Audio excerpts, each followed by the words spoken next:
Joint pain after 50 isn't just wear and tear from decades of use. It's the result of specific, measurable changes happening inside your body right now. And the surprising news from recent research is that many of these changes can be slowed, stopped, or even partially reversed with the right approach. If you've noticed your knees ache when you stand up, your hands feel stiff in the morning, or your hips protest after a walk, you're experiencing something that affects roughly 60% of adults over 60, according to data from the National Health Interview Survey. But here's what most people don't realize.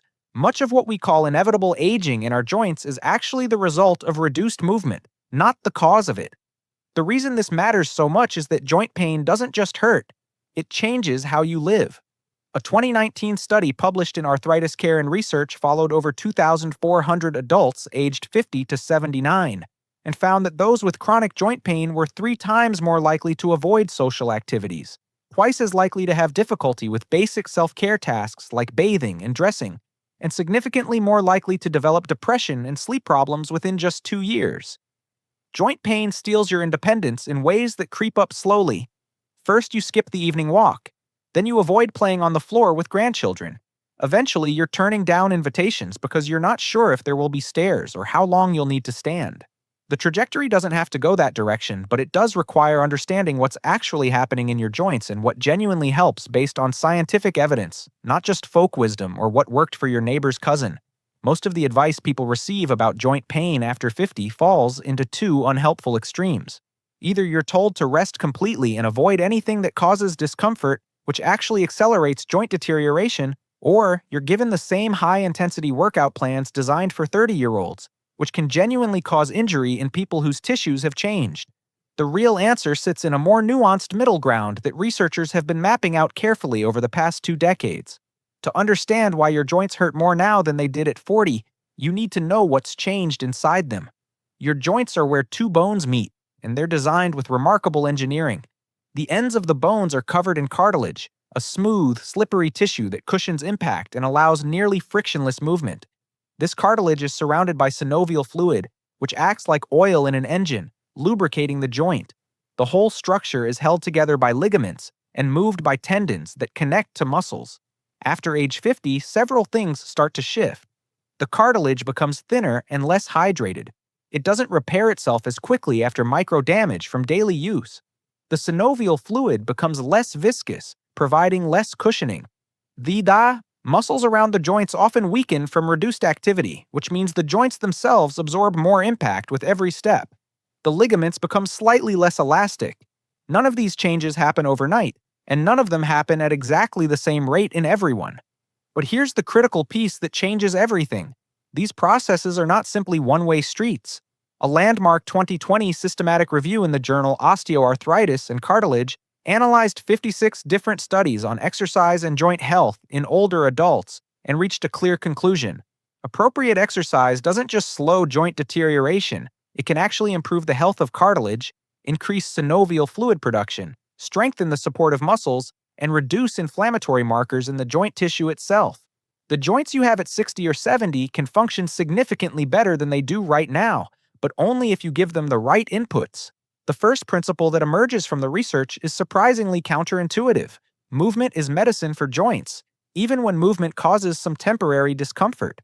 A 2018 study in JAMA followed 1,800 adults over age 50 with knee osteoarthritis for 4 years. Those who participated in a supervised exercise program that included strength training and flexibility work twice a week had 40% less progression of their arthritis on imaging scans compared to those who were simply given pain medication and told to rest when things hurt. The exercise group also reported better function and less pain at the end of the study despite having exercised consistently throughout. This doesn't mean you should power through sharp or severe pain, but it does mean that mild to moderate discomfort during and after appropriate exercise is not a sign you're causing damage. It's often a sign your joints are adapting and strengthening. The type of movement matters enormously. According to guidelines from the American College of Rheumatology updated in 2019, the most beneficial exercise for joint health in older adults combines 3 elements: strength training that builds out the muscles supporting your joints, flexibility work that maintains your range of motion, and low-impact aerobic activity that improves circulation to joint tissues. Walking alone, while valuable, doesn't prevent some pain or by doesn't provide enough stimulus to maintain muscle strength or flexibility. High-impact activities like running or jumping can be too much for joints that have already thinned cartilage. The sweet spot is moderate, varied movement that challenges your body without overwhelming it. The second principle is that strength training isn't optional if you want healthy joints after 50, and it's not too late to start even if you've never done it before. Research from the Buck Institute for Research on Aging published in 2021 compared muscle and joint outcomes in adults who started strength training in their 60s versus those who had been doing it for decades. Both groups showed significant improvements in joint pain, muscle strength, and physical function within just 12 weeks. The newcomers to strength training showed particularly dramatic improvements because they were starting from a lower baseline. Your muscles act as shock absorbers for your joints. When your quadriceps muscles on the front of your thigh are strong, they absorb impact that would otherwise pound directly into your knee cartilage with every step. When your gluteal muscles are strong, they stabilize your hip joint and prevent the grinding and inflammation that causes hip pain. A 2017 study in the British Journal of Sports Medicine found that adults over 60 who did strength training exercises 2 to 3 times per week reduced their joint pain by an average of 35% within 3 months. What does effective strength training look like for someone over 50 with joint pain? It starts much gentler than you might expect. You don't need a gym membership or expensive equipment. Bodyweight exercises, resistance bands, or light dumbbells of just 2 to 5 pounds are enough to create meaningful change. The key is consistency and gradual progression.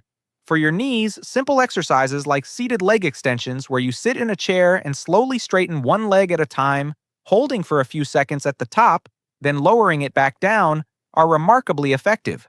Aim for 10 to 15 repetitions on each leg. For your hips, side-lying leg lifts where you lie on your side and lift your top leg up and down slowly, keeping your body in a straight line, strengthen the stabilizing muscles. Again, 10 to 15 repetitions on each side. For your shoulders, arm raises where you stand and slowly lift light weights or even soup cans out to the side until your arms are parallel to the floor, then lower them back down. Build the muscles that support your shoulder joints. Start with whatever weight feels manageable, even if that's no weight at all initially.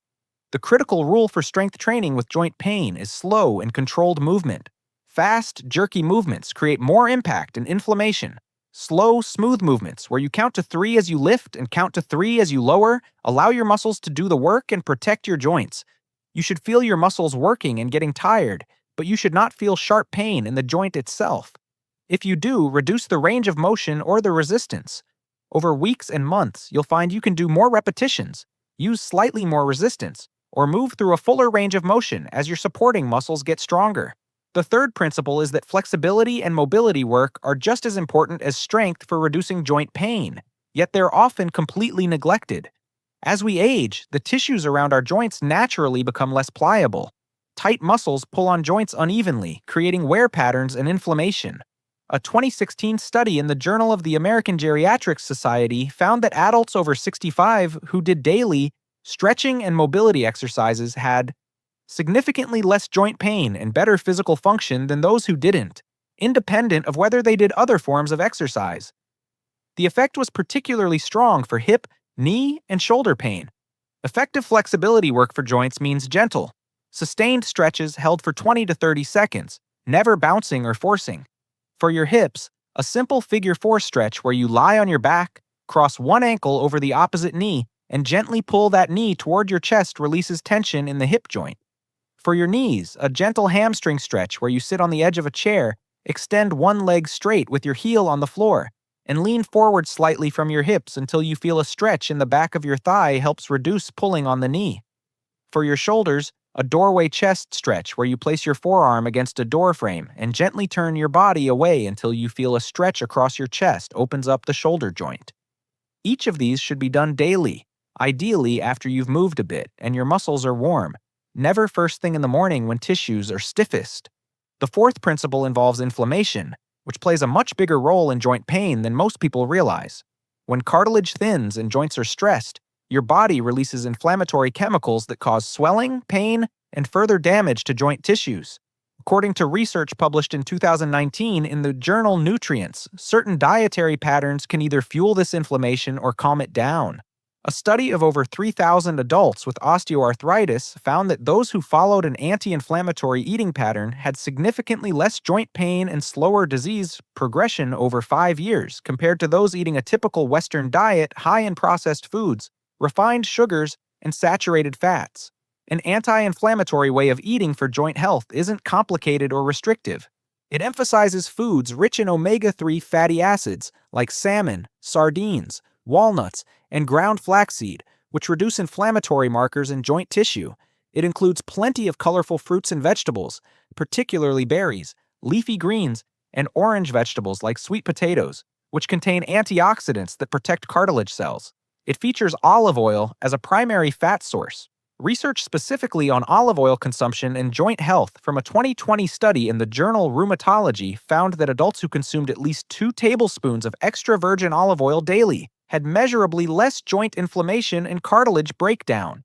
The eating pattern also minimizes added sugars, refined grains like white bread and white rice, and heavily processed meats, all of which increase inflammatory markers measurably in blood tests. A practical day of anti-inflammatory eating might look like oatmeal with berries and walnuts for breakfast, a large salad with mixed greens, vegetables, chickpeas, and olive oil, dressing for lunch, and baked salmon with roasted sweet potato and broccoli for dinner. Snacks could be an apple with almond butter or carrot sticks with hummus. It's not about perfection or eliminating entire food groups, but rather shifting the balance toward foods that calm inflammation and away from those that fuel it. The fifth principle addresses body weight, which is uncomfortable to discuss but impossible to ignore when talking about joint pain. Every extra pound you carry adds roughly 4 pounds of pressure to your knees with each step, according to biomechanics research from Johns Hopkins University. A 2018 study published in Arthritis and Rheumatology followed adults with knee osteoarthritis who lost just 10% of their body weight over 6 months. They experienced a 50% reduction in knee pain on average and significantly improved physical function. The cartilage in their knees wasn't magically restored, but the reduced load and reduced inflammatory chemicals that fat tissue produces made an enormous difference in how their joints felt and functioned. Weight loss after 50 is genuinely harder than it was at 30 because your metabolism has slowed and you've likely lost muscle mass, which burns calories even at rest. But it's not impossible, and even modest weight loss creates measurable benefits for joint pain. The most effective approach combines the strength training we've already discussed, which builds metabolism-boosting muscle, with the anti-inflammatory eating pattern that naturally reduces calorie intake without severe restriction or hunger and with daily movement like walking. A 2021 study in JAMA Network Open found that adults over 60 who combined strength training twice a week with 30 minutes of daily walking and moderate dietary changes lost an average of 12 pounds over 6 months, and maintained that loss for at least a year afterward. Now let's talk about what doesn't work, because clearing up these common myths can save you months or years of wasted effort and frustration. The first myth is that joint pain is purely mechanical, like a hinge that's worn out, and therefore nothing can help except eventually replacing the joint with surgery. This ignores everything we know about how exercise strengthens muscles to support joints, how nutrition affects inflammation in joint tissues, and how even damaged cartilage can function better when the conditions around it improve. Joint replacement surgery is genuinely life-changing for some people with severe arthritis, but research shows that many people who are told they'll eventually need surgery can delay it for years or avoid it entirely through consistent exercise and lifestyle changes. The second myth is that if exercise hurts, you're causing more damage and should stop immediately. This confusion arises because there are different types of pain: sharp, stabbing pain that gets worse as you continue moving, or pain accompanied by swelling and loss of function, are warning signs that you should stop and potentially see a doctor. But the generalized ache or soreness that comes during exercise and gradually improves as you warm up, or the mild muscle soreness you feel the next day, are signs that your body is adapting and getting stronger. A 2017 clinical guideline from the American Academy of Orthopedic Surgeons specifically states that some discomfort during therapeutic exercise for osteoarthritis is expected and acceptable, and does not indicate harm. The third myth is that you need to exercise for long sessions to get any benefit. This is particularly discouraging for people dealing with pain and fatigue. The reality, according to research, is that multiple short bouts of exercise throughout the day can be just as effective as one longer session. A 2019 study in the Journal of Physical Activity and Health found that adults over 65 who did 3 10-minute strength or flexibility sessions spread throughout the day had the same improvements in joint pain and function as those who did one 30-minute session. If getting down on the floor for a 30-minute workout feels overwhelming, start with 5 minutes in the morning focusing on your lower body, 5 minutes at midday on your upper body, and 5 minutes in the evening on flexibility. Those small sessions add up to meaningful change over weeks. The fourth myth is that certain supplements or creams can dramatically improve joint health without you changing anything else. Glucosamine and chondroitin supplements are heavily marketed for joint health, but a large 2020 systematic review in the BMJ found they provided no meaningful benefit for pain or function in osteoarthritis compared to placebo.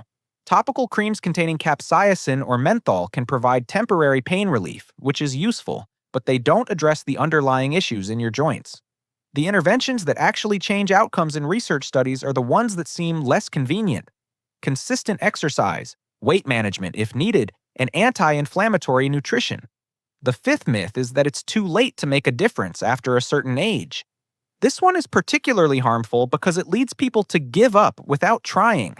A fascinating 2018 study from the University of Birmingham in England compared muscle biopsies from healthy adults in their 70s who exercised regularly with sedentary adults in their 40s. The active 70-year-olds had muscle tissue that looked remarkably similar to young adults, with high numbers of functioning muscle fibers and good regenerative capacity. The sedentary 40-year-olds had muscle tissue that looked prematurely aged. Your biological age, as measured by what your tissues can actually do, is determined more by how you use your body than by the number on your birthday cake. Let's talk about the psychological side of dealing with chronic joint pain after 50, because this is where many people get stuck even when they intellectually understand what to do. There's often a deep fear that if you exercise with pain, you'll suddenly make everything much worse and lose what function you still have. This fear is understandable, but usually not supported by evidence. What research actually shows is that the gradual, appropriate exercise we've discussed is one of the lowest risk interventions you can do for joint pain. It's far safer than taking anti-inflammatory medications long-term, which can cause stomach bleeding and kidney damage, and it's certainly safer than becoming increasingly sedentary, which leads to muscle loss, bone loss, balance problems, and eventually falls. The key to overcoming this fear is starting smaller than feels necessary and progressing more slowly than feels logical. If you're worried about hurting yourself, start with just 3 or 4 repetitions of each exercise instead of 10. Do them every other day instead of daily. Use no resistance at all, or hold on to a counter for balance. Your goal in the first 2 weeks isn't dramatic improvement, it's building confidence that appropriate movement doesn't cause catastrophic harm. Once you've done gentle exercise 10 or 12 times and noticed that you survived it, even if you had some temporary soreness, the fear begins to loosen its grip. After a month, you'll likely notice you can do things that were difficult before, like standing from a chair more easily or reaching overhead with less pain, and that positive feedback becomes self-reinforcing. Another psychological barrier is the feeling that you're too far gone, or that you've let things deteriorate too much to make a comeback. This feeling often comes from comparing your current self to your younger self, or to other people your age who seem more active. It's worth remembering that research on exercise in older adults doesn't compare you to an idealized version of yourself from decades ago. It measures whether people improve from wherever they're starting. A 2016 study in the journal Age and Aging followed frail adults in their 80s, many of whom could barely walk across a room at the start. After 12 weeks of gentle, supervised strength and balance training, 70% of them had measurably better walking speed, balance, and ability to perform daily tasks. Some were able to reduce their reliance on walkers or canes. If improvement is possible in that population, it's certainly possible for you. Progress is rarely linear. You'll have good weeks where everything feels easier, and bad weeks where old pains flare up. This is normal and doesn't mean you're failing. Joint pain is influenced by factors beyond just your exercise routine, including weather changes, sleep quality, stress levels, and what you've eaten. The research shows that consistency over months matters far more than perfection on any given day. If you do your exercises 3 times this week but skip them entirely next week because you're traveling, you haven't ruined your progress. Just start again when you're home. The people in studies who got the best long-term results weren't those who never missed a day, they were those who kept coming back after interruptions. Before we finish, let's put together a simple starting plan you can begin today if you're dealing with joint pain. First thing in the morning, Before you even get out of bed, do gentle ankle circles and knee bends to get synovial fluid moving in your joints. Once you're up, do a few minutes of the flexibility stretches we discussed, focusing on whichever joints bother you most. Later in the morning or early afternoon, when you have a bit more energy, do one short strength session. This could be 3 exercises like seated leg extensions for your knees, wall push-ups for your shoulders and arms, and standing up and sitting down from a chair 10 times for your hips and legs. That entire session takes maybe 8 to 10 minutes. In the evening, take a walk if you're able, even if it's just around your house or apartment, or down the driveway and back. The goal is 10 to 15 minutes of continuous gentle movement. For nutrition, make one change this week. Maybe that's adding a serving of berries to your breakfast, or swapping your usual cooking oil for olive oil, or replacing one processed snack with a handful of walnuts. Next week, add another small change. In terms of tracking progress, don't rely on how you feel day to day because that fluctuates. Instead, once a week, test something functional like how many times you can stand up from a chair in 30 seconds, or how long you can stand on one foot with your eyes open, or how far you can reach forward while standing without losing your balance. Write down these numbers. Over months, you should see them improve, and that objective feedback is motivating, even on days when your joints ache. It's important to mention when you should involve your doctor in this process. If you have severe pain that wakes you at night or significantly limits your daily activities, if you have swelling that doesn't go down, if you've had a recent injury to a joint, or if you have other health conditions like heart disease, diabetes, or osteoporosis, talk with your doctor before starting a new exercise program. They may refer you to a physical therapist who can design a specific program for your situation. If you're taking multiple medications, ask your doctor or pharmacist to review them, because some medications cause joint pain or muscle weakness as side effects, and there may be alternatives. If you have inflammatory arthritis like rheumatoid arthritis rather than osteoarthritis, you'll need medical treatment to control the underlying disease process, though exercise and nutrition still play important supporting roles. The reality is that joint pain after 50 is extremely common, but it's not inevitable that it will progressively worsen and take away your quality of life. The research is remarkably consistent in showing that appropriate exercise strengthens the structures supporting your joints, reduces inflammation, decreases pain, and improves function even in people with significant arthritis. Nutrition that reduces inflammatory load gives your joint tissues a better environment to function in. Modest weight loss if you're carrying extra pounds dramatically reduces the stress on weight-bearing joints. None of these changes happen overnight. You won't do these exercises for a week and wake up pain-free. But over 3 months, 6 months, a year, the accumulated effect of consistent small actions is that you'll be able to do things you thought were behind you. Think about what's at stake if you don't address this now. Joint pain that's manageable today becomes limiting in a few years and debilitating in 5 or 10 years if you do nothing differently. The trajectory leads to avoiding activities you enjoy, depending on others for basic tasks, potentially needing surgery, and losing the independence that makes life worth living. On the other hand, taking action now, even imperfect action, changes that trajectory. It gives you more good years where you can travel, play with grandchildren, work in the garden, or whatever matters to you. I'd encourage you to leave a comment below sharing how old you are and what joint gives you the most trouble. Are your knees the issue, or your hips, your shoulders, your hands? And what's one specific activity you'd love to be able to do more comfortably? Reading those comments helps me create future videos that address exactly what you're dealing with. If you found this information helpful, please share it with a friend or family member who's struggling with joint pain. These are conversations people need to have. And if you want more daily videos on practical health strategies for people over 50 backed by research, subscribe to the channel so you don't miss them. The most important thing you can do right now is take one small action today. Just one. Pick one exercise, make one food swap, take one short walk. That's where change begins.